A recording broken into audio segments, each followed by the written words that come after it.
오늘 추수감사절을 맞아 읽은 느헤미야 10장 말씀을 통하여 다시 찾은 감사절이라는 제목으로 함께 은혜를 나누겠습니다.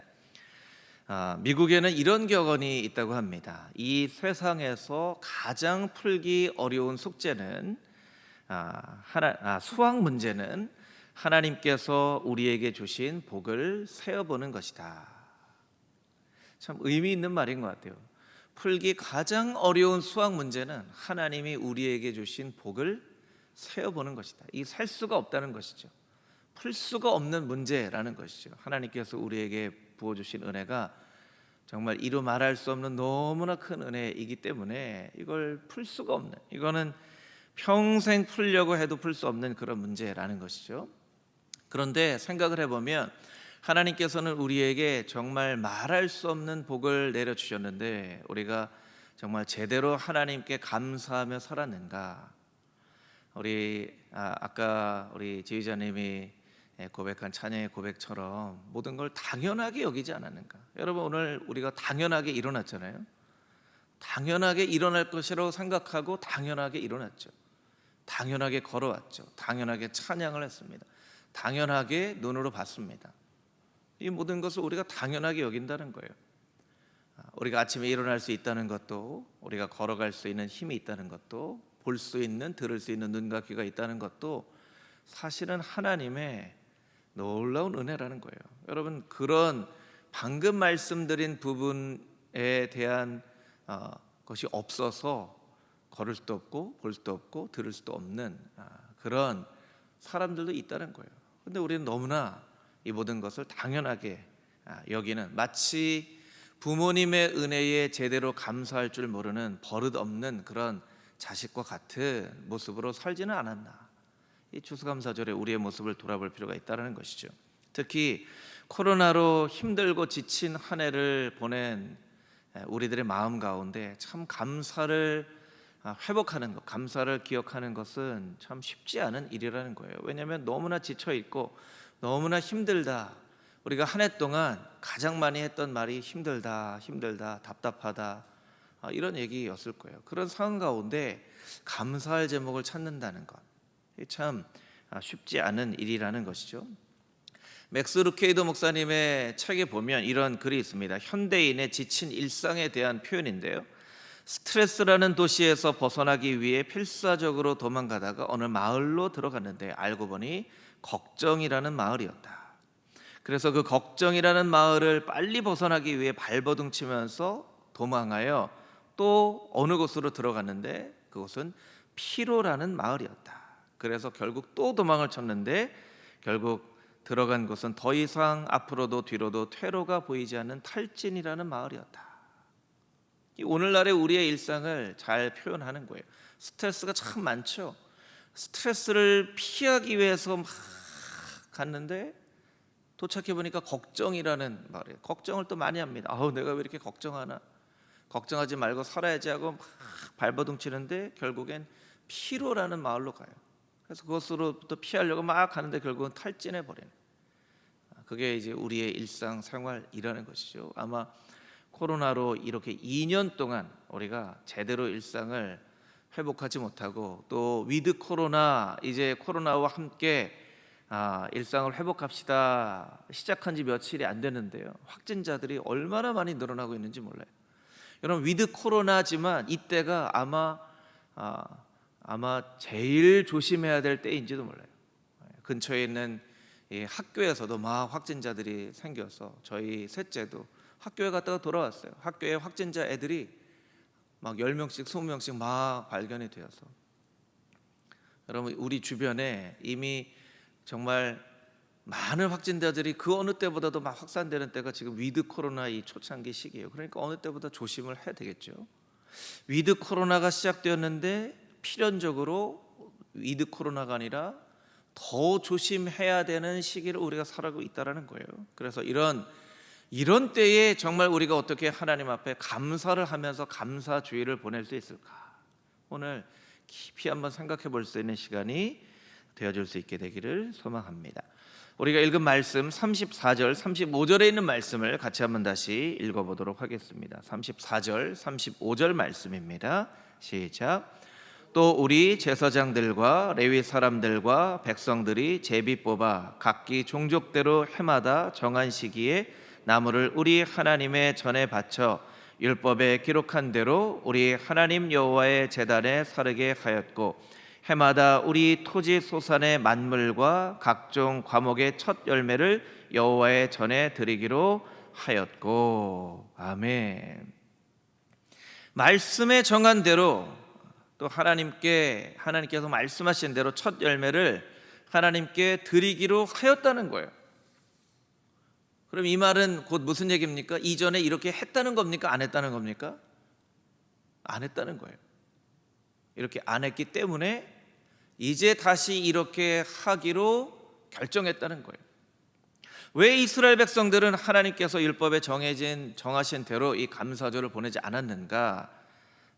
우리가 한번 생각을 해볼 필요가 있다는 것이죠. 우리가 잘 아는 것처럼 느헤미야서는 예루살렘의 무너진 성벽을 다시 세우는 그런 이야기의 말씀이죠. 6장 15절 말씀에 보면 그 공사가 52일 만에 기적적으로 완성이 되었어요. 52일 만에. 아무도 할 수 없는 일이라고 생각했는데 이 일이 520일이 아니라 52일 만에 완공이 되었어요. 여러분 한번 생각을 해보세요. 오늘날처럼 기술이 발달하거나 재료가 풍성하거나 재료 내일 새벽까지 새벽 배송으로 쿠팡에 주문할 수 있는 그런 때도 아니고, 이 재료를 어디서 다 구하고 이 일꾼들을 어디서 다 구하고 이 기술을 어떻게 다 설계를 해서 52일 만에 예루살렘의 성벽, 핑 돌아간 성벽을 다 세우고 이 타벌의 문짝을 다시 만들어서 끼우는 이런 일들을 하였을까? 여러분, 재료가 다 어디 있었을까요? 이미 이스라엘 백성들에게 다 있었어요. 일할 사람이 다 어디 있었을까요? 이미 이스라엘 사람들에게 다 있었어요. 근데 왜 그 사람들은 느헤미야가 용기를 내어서 성벽을 재건하자 할 때까지 성벽을 재건하지 못했던 것일까요? 참 놀라운 일이죠. 어떻게 보면 하나님의 기적적인 역사, 52일 만에 성벽이 완공되어지는 기적적인 역사에 모든 재료들과 일꾼들이 이미 이스라엘에게 다 있어요. 할 생각을 하지 못했기 때문이죠. 할 엄두를 내지 못했기 때문이죠. 여러분, 어떻게 보면 하나님의 기적의 역사의 재료들은 이미 여러분의 삶 가운데 다 있습니다. 이미 다 있어요. 네, 엄두를 내지 못할 뿐이에요. 용기를 내지 못할 뿐이에요. 하나님의 말씀을 붙잡고 시도하지 못했을 뿐이죠. 하나님 기적을 이루어 주시옵소서. 하나님 기적을 이루어 주시옵소서. 우리가 기도를 하긴 하는데 우리에게 있는 것을 들여서, 우리에게 있는 것을 사용해서 기적의 역사를 이룰 수 있다고는 우리가 생각을 하지 못하는 거예요. 여러분, 이 52일 만에 성벽이 완공되어지는 놀라운 기적의 역사가 저 여러분의 삶 가운데, 금호중앙교회 가운데 날마다 체험되어질 수 있게 되기를 주님의 이름으로 축복합니다. 할렐루야. 아멘. 아멘. 여러분, 이 성벽이 완공이 되었어요. 성벽이 언제 완공이 되었냐면 7장까지의 말씀에 완공이 되었어요. 아니, 이미 6장에서 완공이 되어서 52일 만에 엘룰월 하면 6월이에요. 6월에 완공이 되었다라고 기록을 하고 있어요. 그런데 왜 느헤미야서는 13장에 끝나는 것일까요? 6장으로 끝나지 않고. 성벽이 다 완공이 됐으면 이제 끝난 거 아닐까요? 아직 끝나지가 않았어요. 이 이야기는 무언가 아직 완공이 되지 않은 것이 있다라는 거예요. 이스라엘 백성들의 눈에 볼 때는 성벽이 완전히 완공이 되었는데 하나님의 눈에 보시기에는 아직 완공되지 않은 미완의 숙제가 남아 있다라는 거예요. 그것이 무엇일까? 그래서 우리가 생각을 해볼 필요가 있겠죠. 8장 1절에서 3절까지의 말씀을 같이 한번 자막으로 읽어보겠습니다. 함께 읽겠습니다. 이스라엘 자손이 자기들의 성읍에 거주하였더니 일곱째 달에 이르러 모든 백성이 일제히 수문학 광장에 모여 학사 에스라에게 여호와께서 이스라엘에게 명령하신 모세의 율법책을 가져오기를 청하매, 일곱째 달 초하루에 제사장 에스라가 율법책을 가지고 회중 앞 곧 남자나 여자나 알아들을 만한 모든 사람 앞에 이르러 수문 앞 광장에서 새벽부터 정오까지 남자나 여자나 알아들을 만한 모든 사람 앞에서 읽음에 뭇 백성이 그 율법책에 귀를 기울였는데. 아멘. 이 8장의 말씀은요, 이제 이스라엘 백성들이 에스라가 들려준 말씀을 듣고 눈물을 흘리며 회개하며 그 절기를 회복하는 그런 말씀이에요. 그래서 우리가 잘 아는 말씀, 이날은 여호와의 성일이니 슬퍼하지 마라, 여호와를 기뻐하는 것이 너의 힘이니라. 이 말씀이 이제 8장에 등장을 하는 것이죠.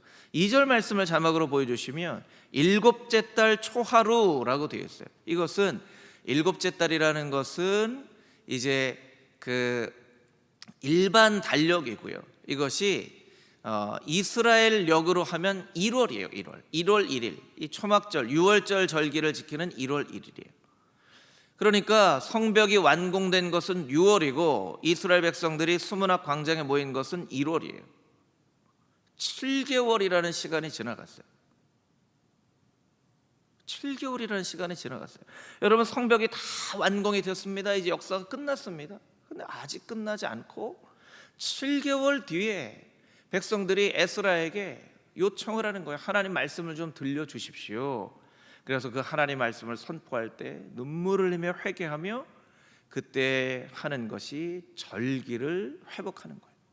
드리지 못했던 6월절 절기를 드리는 거예요. 여러분, 6월절이 무엇이죠? 죽을 수밖에 없는 사람들이 어린 양의 피로 말미암아 죽임을 면하게 된 그것이 바로 6월절이잖아요. 그 6월절 절기를 이제 회복하면서 이 느헤미야서는 13장을 향해 나아갑니다. 왜 이 백성들은 그 엄청난 기적을 경험하고도 감사절을 회복하지 못했던 것일까요? 놀라운 기적을 회복한 거예요. 놀라운 기적을 경험한 거예요. 주변에 막 반대도 있었어요. 방해 공작도 있었어요. 산발락과 도비아라는 사람이 와서 막 성벽을 짓지 못하도록 막 했어요. 그런 모든, 여러분, 성벽을 지을 때요, 한쪽에는 칼을 차고 한쪽에는 일을 할 정도로, 이거 보통이 아니죠. 칼을 차고 성벽을 지었어요. 성벽을 짓다가 순간 전쟁이 나면 바로 칼을 뽑아들고 전쟁에 나갈 만큼 아주 긴박한 상황 가운데 성벽을 완공했거든요. 그런데 왜 그들은 하나님 앞에 하나님이 흡족하시리라 하실 만큼의 감사를 드리지 못했던 것일까? 왜 절기를 회복하지 못했던 것일까? 이제서야 7개월이 지난 뒤에서야 절기를 회복한 것일까? 이 말씀을 계속 묵상하다가 제 마음 가운데 떠오르는 한 구절에 이 구절이 있었어요. 바로 이런 것입니다. 감사는 가장 먼저 잃어버리기 쉽고 가장 나중에 회복되는 것이다. 저를 따라서 같이 한번 해볼까요? 감사는 가장 먼저 잃어버리기 쉽고 가장 나중에 회복되는 것이다. 이렇게 되라는 것이 아니고요, 이렇게 되기 쉽기 때문에 이걸 잘 알고 반대로 살아야 된다는 거예요. 감사를 가장 나중에 잃어버려야 되고 가장 먼저 회복해야 될 것이 감사라는 거예요. 그런데 실제로는 우리가 감사를 가장 먼저 잃어버려요. 여러분의 삶 가운데 영적인 병이 들기 시작하는 가장 첫 번째 증상은요, 감사 대신 불평이 나오는 거예요. 감사 대신 불평이 나오는 거예요. 여러분, 불평이 나오는 건요, 그냥 불평도 할 수 있지, 어떻게 불평도 안 하고 살아가는 사람이 있나, 이렇게 생각할 수도 있지만 자꾸 감사 대신에 불평할 일들이, 어떤 때는 내가 이게 불평할 일이 아닌데 하면서 불평을 하게 되는 일이 만약 여러분의 삶 가운데 생긴다면 그건 여러분들이 영적으로 병들어가고 있다라는 그런 사인이기도 해요. 감사는 가장 먼저 잃어버려요. 감사는 가장 먼저 잃어버려요. 그리고 가장 나중에 회복돼요. 가장 나중에 정신도 다 차리고 깨닫고 하고 나서 나중에 되어서야 감사를 해요. 감사를 해요. 이게 참 우리의 슬픈 현실이라는 거예요. 하나님은 이스라엘 백성들이 가나안 땅에 들어가기 훨씬 전부터 첫 열매를 하나님께 드려라라고 레위기 23장에 말씀하고 있어요. 아마 이 레위기 23장을 듣는 이스라엘 백성들은 좀 황당했을 거예요. 아니 지금 광야에 있는데 만나 메추라기를 먹고 있는데 하나님은 지금 무슨 얘기를 하고 계시냐면 니네가 가나안 땅에 들어갈 텐데 가나안 땅에 들어가면 정말 너희가 생각하지 못했던 짓지도 않은 집도 있고 이 나무도 있고 계곡도 있고 열매도 있고 할 거야. 그런데 그 열매를 너희가 먹게 되면 그 첫 열매는 반드시 나의 것이니 나에게 드려라. 감사를 해라. 이렇게 말씀하고 계신 거예요. 이스라엘 백성들은 뭐예요? 하나님 언제 일어날 일인지 모르겠지만 지금 우리는 이 사방을 둘러봐도 모래밖에 안 보이는 사막 한가운데 있는데 정말 그런 일들이 빨리 일어났으면 좋겠습니다. 이제 이런 때인 거예요. 이런 때부터 하나님께서 감사의 절기를 드려야 된다, 감사의 절기를 드려야 된다.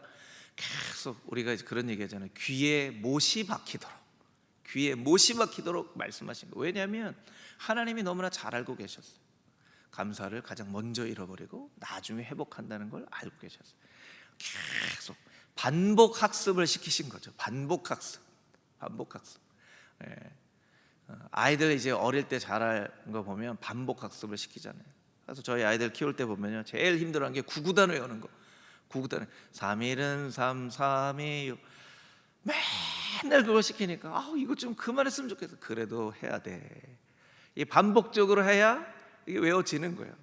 나중에는 3, 6, 5, 6 이렇게 하면 이제 대답을 할 정도로 이렇게 반복 학습을 하는 거죠. 하나님이 감사를 그렇게 반복 학습을 시키신 거예요. 그런데 이 말씀에 보면 종이든 이방인이든 형편에 상관없이, 믿음과 상관없이, 나이와 상관없이, 성별과 상관없이 모든 사람이 감사를 드려야 한다. 이것은 의무다라고 말씀해 주고 계시다는 거예요.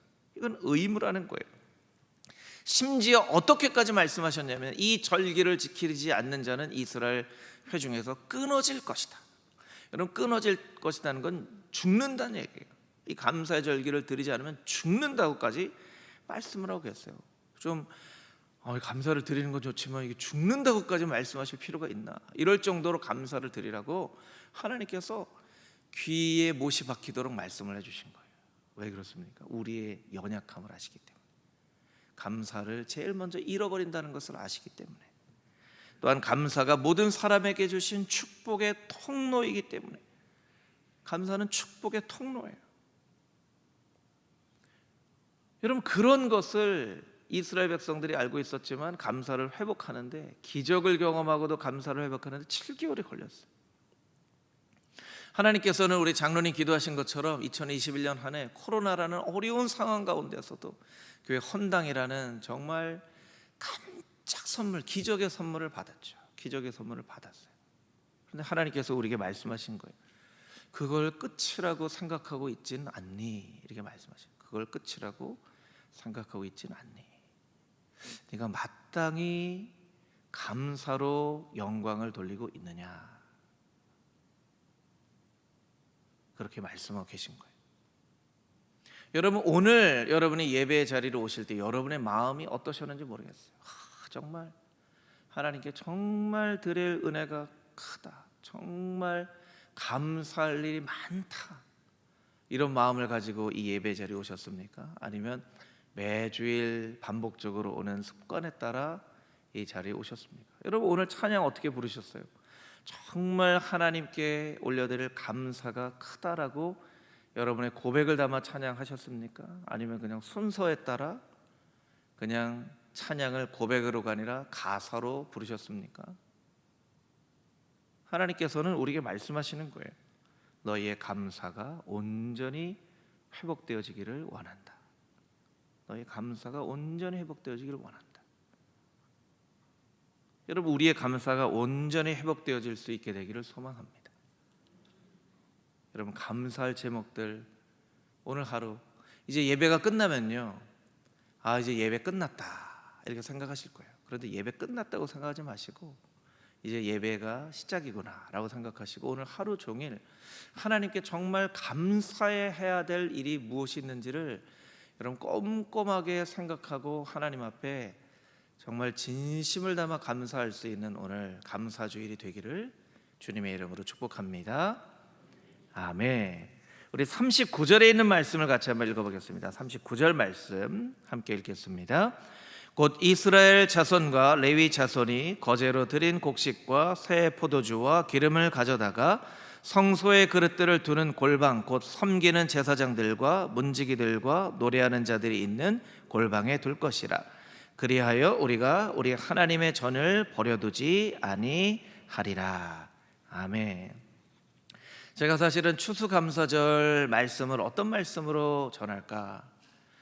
잠언에 있는 말씀, 레위기 말씀, 출애굽기 말씀, 시편에 있는 말씀, 여러 말씀을 가지고 찾다가 이 느헤미야에 있는 말씀을 보면서 이 말씀이 오늘의 말씀이구나라고 깨닫게 된 이유 중 하나는요, 이 39절에 있는 마지막 구절 때문이기도 합니다. 39절 마지막 39절 자막으로 보여주시면 우리가 우리 하나님의 전을 버려두지 아니하리라.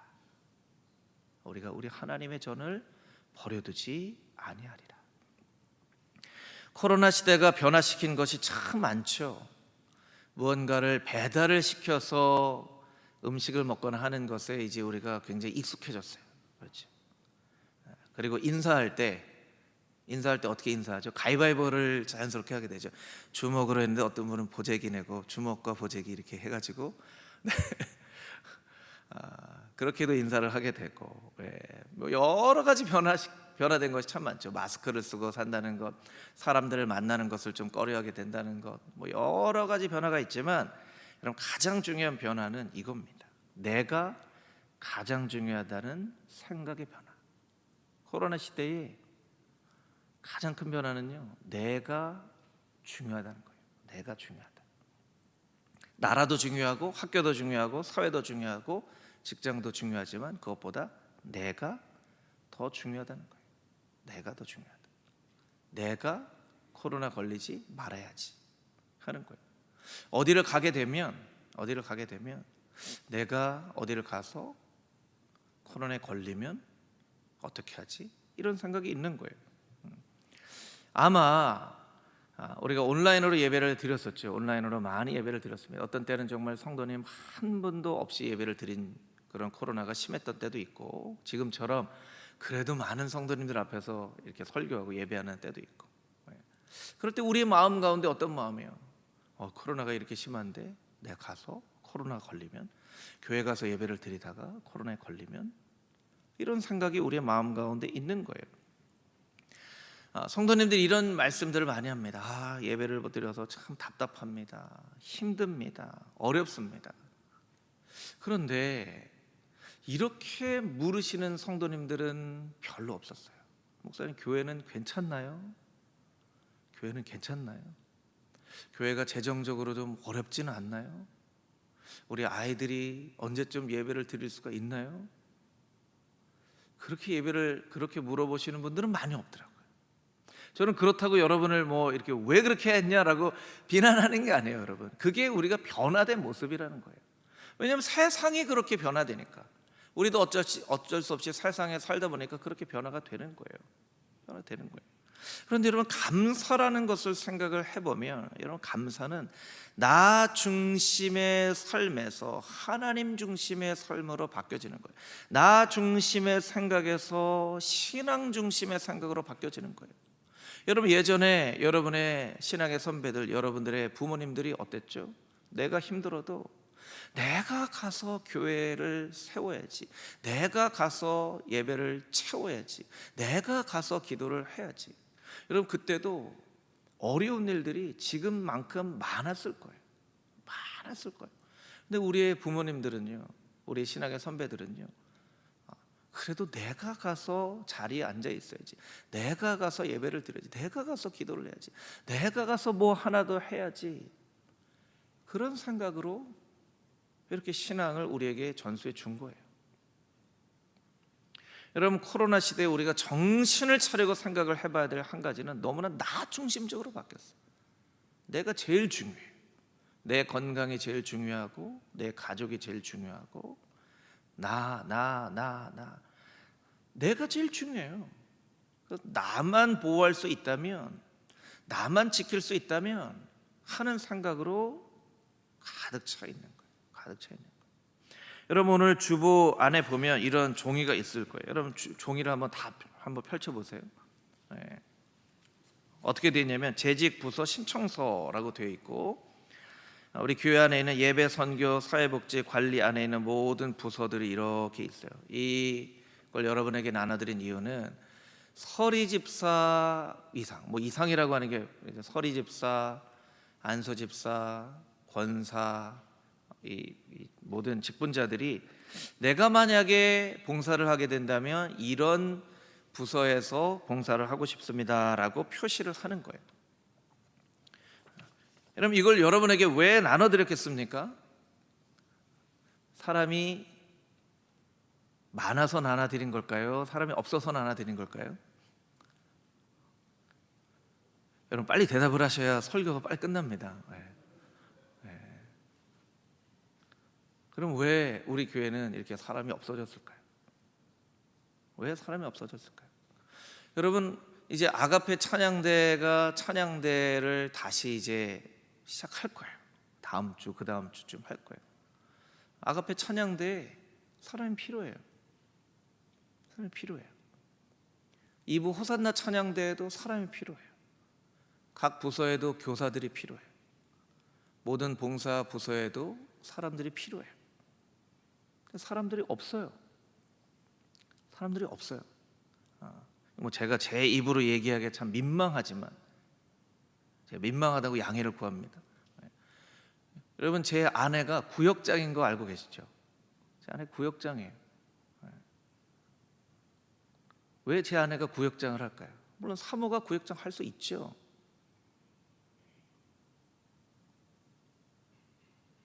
하겠다고 나서는 사람이 없어요. 그냥 나는 이런 이유로 예배는 드리지만 봉사는 못해요. 누군가는 하겠죠. 누군가는 하겠죠. 이런 생각들이 있는 거예요. 이런 생각들이 있는 거예요. 여러분, 오늘 이거 쓴다고 당장 다음 주에 무슨 봉사 맡기는 거 아니에요. 그러니까 두려워하지 마시고 여러분 써서 다 내세요. 다 내세요. 여러분, 우리가 이 느헤미야 10장 39절 말씀을 우리가 잘 기억해야 돼요. 하나님의 전을 버려두지 아니하리라. 하나님의 전을 버려두지 아니하리라. 하나님의 전을 버려둔다는 건 무엇인가? 누군가는 하겠지. 누군가는 하겠지. 내가 없어도 누군가는 하겠지라는 생각이에요. 여러분, 이스라엘 백성들이 성벽의 재건의 기적을 경험하고도 감사를 회복하는데 7개월이 걸렸습니다. 그리고 감사를 회복하고 나자 이 일을 아무도 하고 있지 않았구나 라고 해서 레위인들과 제사장들을 세웁니다. 그래서 하나님의 일을 감당하게 합니다. 여러분이 모두 하나님 나라의 제사장들이잖아요. 왕 같은 제사장들이잖아요. 이 금호중앙교회가 진정한 감사를 회복하는 방법은 모든 성도가 한 마음과 한 뜻이 되어서 하나님의 전을 돌보고 하나님의 교회가 아름답게 세워져 갈 수 있도록, 여러분, 심지어는요 이제 예배의 자리에도 성도들이 점점 줄어들어요. 새벽 예배, 수요 예배, 금요 예배, 예배의 자리에도 점점 줄어들어요. 우리 지금까지는 진짜 은퇴하신 권사님, 집사님들이 정말 예배의 자리에서 열심히 예배드리고 기도하고 있는데, 좀 젊은, 내가 스스로 젊다고 생각하는 성도님들이 더 열심을 내야 됩니다. 그리고 이 말씀을 꼭 기억해야 됩니다. 우리가 여호와의 전을 버려두지 아니하리라. 내가 있어야지. 하나님, 내가 예배의 자리를 지키겠습니다. 내가 작은 일이라도 하나님께서 맡겨신 그 사명을 감당하겠습니다 하는 마음이 있어야 하나님의 전이 지켜지는 거예요. 여러분, 그렇게 하나님의 전을 지키고 감사로 하나님의 나라를 교회 가운데 세워가는 금호중앙의 모든 성도님들이 다 되시기를 주님의 이름으로 축복합니다. 아멘. 함께 기도하겠습니다. 하나님, 추수감사절을 맞아 마땅히 하나님 앞에 회복해야 될 감사가 무엇이며 우리가 어떻게 하나님의 성전을, 하나님의 예배를 세워갈지를 생각해 봅니다. 주님, 온전한 감사가 회복되어지게 하여 주시고 하나님의 전이 버려두어지지 않도록 성도 한 사람 한 사람이 하나님의 전을 아름답게 세워가는 금호중앙교회와 추수감사절 되어줄 수 있게 하여 주시옵소서. 살아계신 예수 그리스도의 거룩하신 이름으로 기도합니다. 아멘.